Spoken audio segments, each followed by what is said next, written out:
Hi, it's September 7th, and yes, I do look sunburned and partly sunburned, but partly it's just the lighting right now because I don't even care enough to get the perfect lighting, and yeah. So to answer your question slash do the school stories, I'm gonna kind of try to combine them.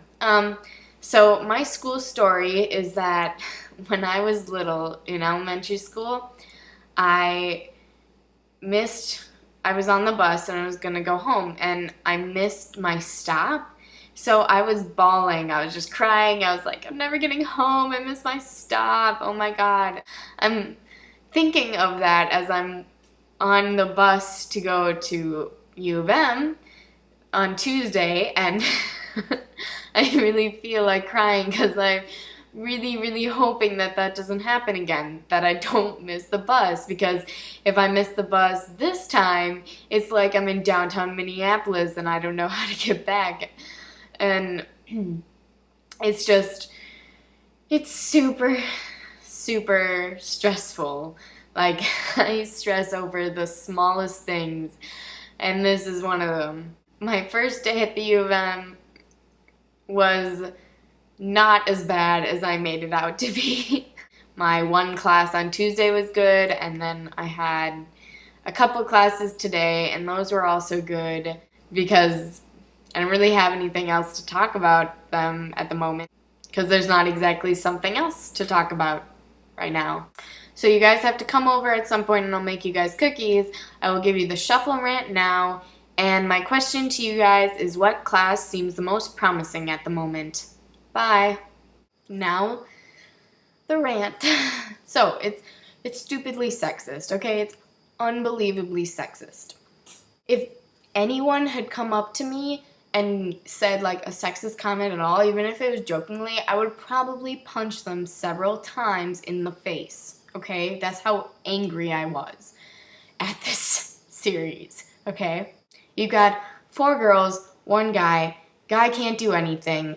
The 4 girls are like, oh, but I'd love for you to eat what I've cooked. And the one who he lives with, Kaide, is like super into this thing because Reen is like, oh, I should, you shouldn't make such big breakfasts or meals, you should take it easy. And she's like, oh, but I just love taking care of you, and that's what I live for. And what she does, she cooks, she cleans, she does the laundry, she does the dishes, she does every little thing.